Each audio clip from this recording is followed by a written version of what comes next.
Hi friends, అందరికీ నమస్తే. ఈ రోజు అయితే మధ్యాహ్నం అయితే నేనైతే రిజిస్టర్ ఆఫీస్కి అయితే వెళ్ళాను. మధ్యాహ్నం అయిపోయింది. ఆకలి అయితే మాత్రం మామూలుగా లేదు. రిజిస్టర్ ఆఫీస్ లోపలికి అయితే వెళ్ళాను, ఎందుకంటే స్టాంపింగ్ పేపర్ల కోసం వెళ్ళాను. అక్కడ చూస్తే టైం అయితే ఓవర్ టైం అయింది. అందుకని చెప్పి భోజనం తిందామని చెప్పి ముందుకు అలా వచ్చిన తర్వాత హోటల్ బిర్యానీ కనిపించింది. అక్కడ అయితే మాత్రం నేతితో తయారు చేసిన బిర్యానీ అన్నారు. ఫైనల్గా అయితే లోపలికి అయితే వెళ్ళిపోయిన తర్వాత చూడండి, అలాగే ఉల్లిపాయ, నిమ్మకాయ, క్యారెట్, కేరా దోశ కూడా పెట్టారు.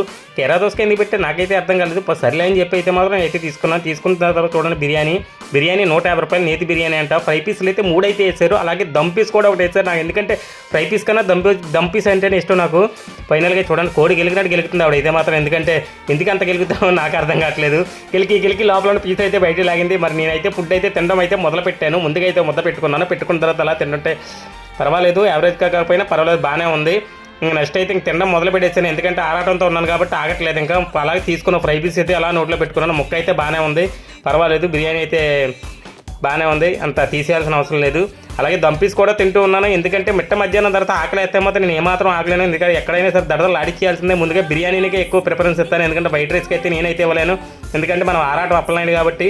ఫైనల్లీ అయితే మాత్రం మొత్తానికి అయితే కేరా దోసకైతే సహా మొత్తం ఫినిష్ అయితే చేసేసా.